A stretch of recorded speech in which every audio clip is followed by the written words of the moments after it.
Mr. Vice President, thank you for your time, sir. Much appreciated, as these things tend to go. Thank you, Brian. A lot of ground to cover and not a whole lot of time in which to cover it. But let's begin here, sir. As you know, we are in the midst of a movement in this country, and I think it's fair to say, in the estimation of those who are marching in the streets across America right now, a movement that's finally getting some traction. And as you know, sir, that movement is fueled by the words, Black Lives Matter.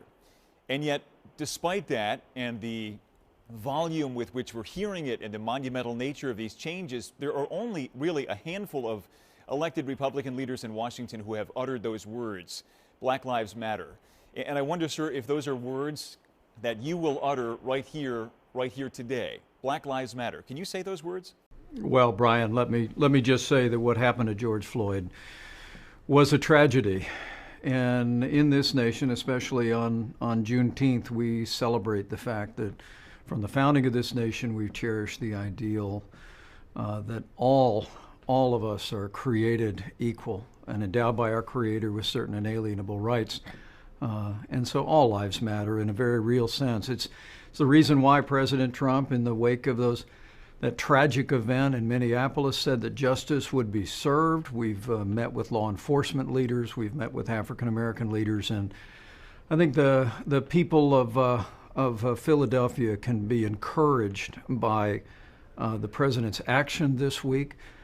We're supporting law enforcement. We're not going to defund the police, but rather we're going to fund new resources to law enforcement to raise the standards for the use of force for de-escalation, to make it possible to deploy personnel, people, social workers who can deal with challenging situations, people that are trained in dealing with homelessness, to prevent the kind of incident that we saw take place. And we're encouraged by the fact that Senator Tim Scott and others in the Congress are moving forward. We really believe that on our steady march on this Juneteenth toward a more perfect union, that we have an opportunity. But it's not a choice between law enforcement and our African American community. This is really a choice between supporting law enforcement and supporting and improving the lives of our African American families in our cities. And we're committed to doing just that.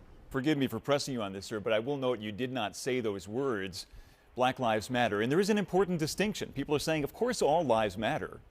But to say the words is an acknowledgement that black lives also matter in a time in this country when it appears that there's a segment of our society that doesn't agree. So why will you not say those words?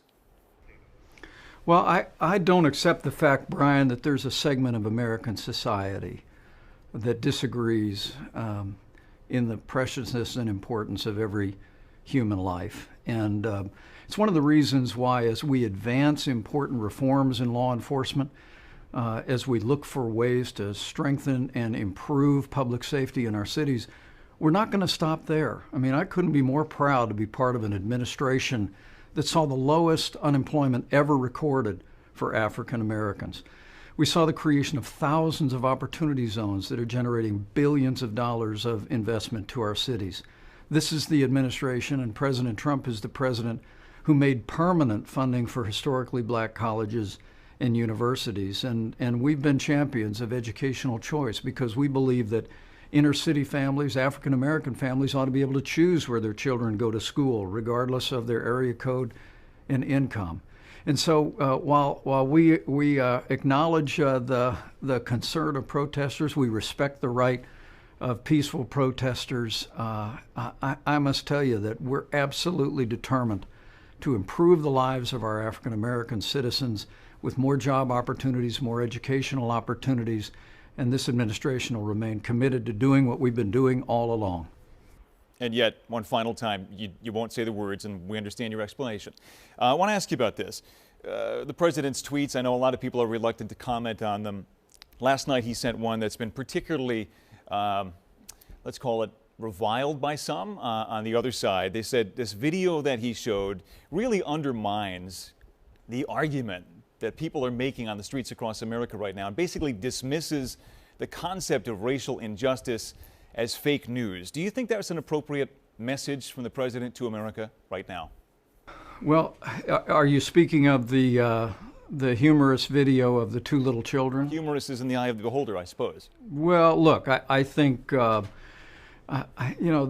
when you watch much of the national news media these days, Brian, it seems like they focus more every day on what divides us in this country. And I think that the president saw an opportunity with a good sense of humor to once again challenge the media narrative. I mean, as I travel around this country, I see a nation that is committed to expanding opportunities for every American. And from the election night itself, when the president said his ambition was to be president of all the people of the United States, we've been working to do just that. And so I think the president's effort was to move beyond a lot of the divisiveness of some in the national media to say there are ways we can continue to come together, to love one another, to treat one another the way we want to be treated, and that tens of millions of Americans do that every single day.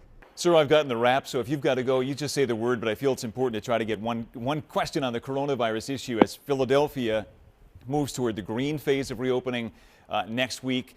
Last week, or rather earlier this week, the CDC praised Pennsylvania, calling it one of 3 states that had done a really fabulous job of mitigating the infection rate and really turning around the trend. And yet we've heard some alternate messaging from the president, who's been critical of Pennsylvania's governor. Do you agree with the CDC? Has Pennsylvania, Philadelphia done a good job? Well, from the very beginning of this coronavirus pandemic, and from the time the president asked me to lead the White House Coronavirus Task Force, we had one mission, and that was to save lives.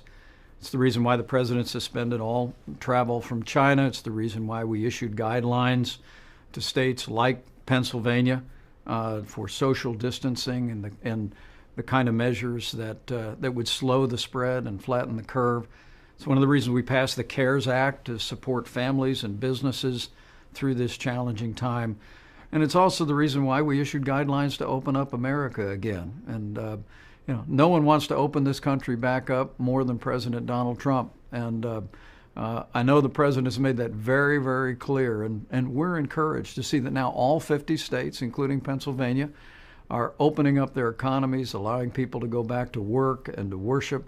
And the American people are demonstrating that we can do that in a safe and responsible way. And every single day, we're one day closer to that day that we can say we put the coronavirus in the past. And as we go forward, we'll be prepared for whatever comes next. We'll protect our most vulnerable, and we'll continue to work around the clock to develop the medicines and the vaccines to confront this coronavirus in the future.